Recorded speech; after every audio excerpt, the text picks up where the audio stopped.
Remue ménage. Remue ménage.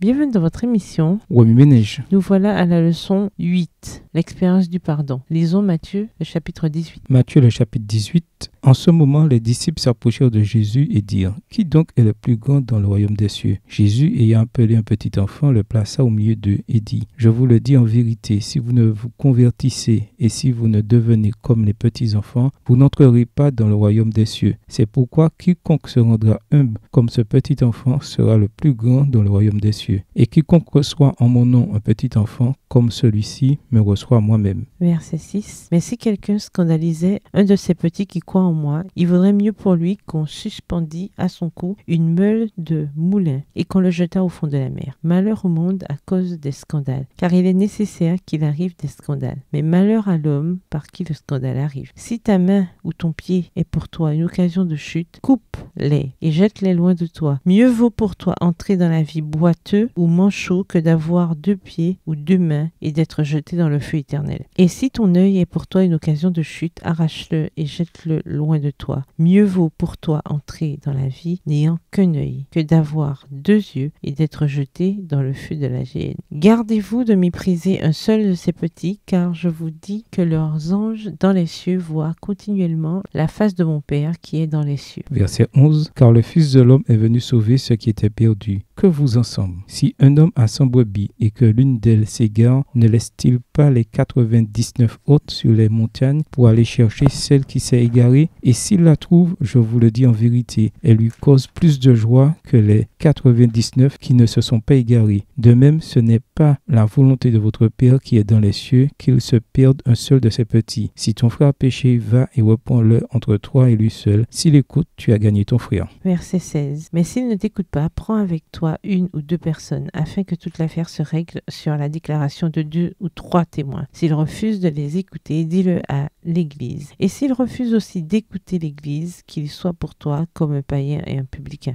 Je vous le dis en vérité, tout ce que vous lirez sur la terre sera lié dans le ciel, et tout ce que vous délierez sur la terre sera délié dans le ciel. Je vous dis encore que, si 2 d'entre vous s'accordent sur la terre pour demander une chose quelconque, elle leur sera accordée par mon Père qui est dans les cieux. Car là où 2 ou 3 sont assemblés en mon nom, je suis au milieu d'eux. Verset 21. Alors Pierre s'approcha de lui et dit : Seigneur, combien de fois pardonnerai-je à mon frère lorsqu'il péchera contre moi ? Sera-ce jusqu'à 7 fois ? Jésus lui dit : Je ne te dis pas jusqu'à 7 fois, mais jusqu'à 70 fois 7 fois. C'est pourquoi le royaume des cieux est semblable à un roi qui voulut faire rendre compte à ses serviteurs. Quand il se mit à compter, on lui en amena un qui devait 10 000 talents. Comme il n'avait pas de quoi payer, son maître ordonna qu'il fût vendu, lui, sa femme, ses enfants et tout ce qu'il avait, et que la dette fût acquittée. Verset 26. Le serviteur, se jetant à terre, se prosterna devant lui et dit : Seigneur, aie patience envers moi, et je te paierai tout. Ému de compassion, le maître de ce serviteur le laissa aller et lui remit la dette. Après qu'il fut sorti, ce serviteur rencontra un de ses compagnons qui lui devait 100 deniers. Il le saisit et l'étranglait en disant : Paie ce que tu me dois. Son compagnon, se jetant à terre, le suppliait, disant : Aie patience envers moi, et je te paierai. Mais l'autre ne voulut pas, et il alla le jeter en prison jusqu'à ce qu'il eût payé ce qu'il devait. Verset 31. Ses compagnons, ayant vu ce qui était arrivé, furent profondément attristés, et ils allèrent raconter à leur maître tout ce qui s'était passé. Alors le maître fit appeler ce serviteur et lui dit : Méchant serviteur, je t'avais remis en entier ta dette, parce que tu m'en avais supplié. Ne devrais-tu pas aussi avoir pitié de ton compagnon, comme j'ai eu pitié de toi ? Et son maître irrité le livra au bourreau, jusqu'à ce qu'il eût payé tout ce qu'il devait. C'est ainsi que mon Père céleste vous traitera si chacun de vous ne pardonne son frère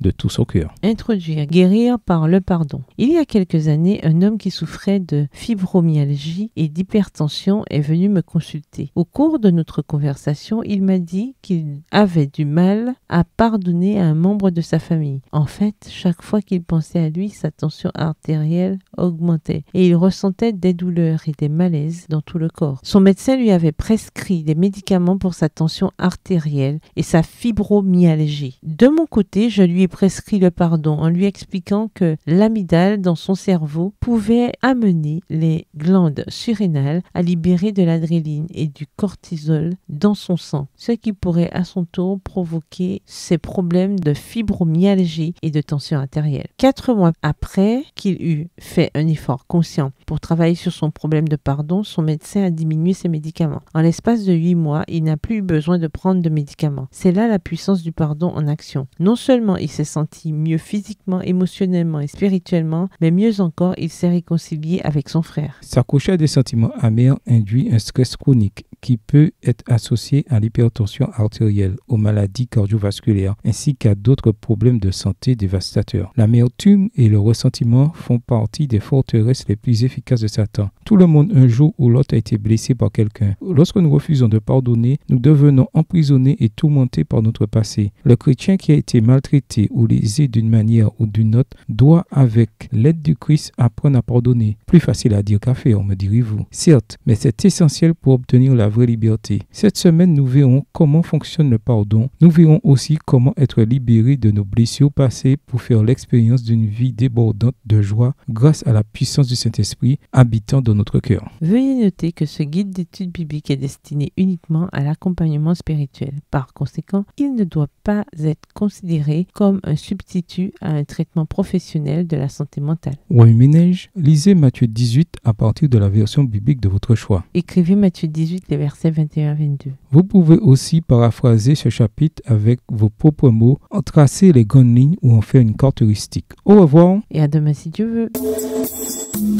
Remue ménage. Remue ménage.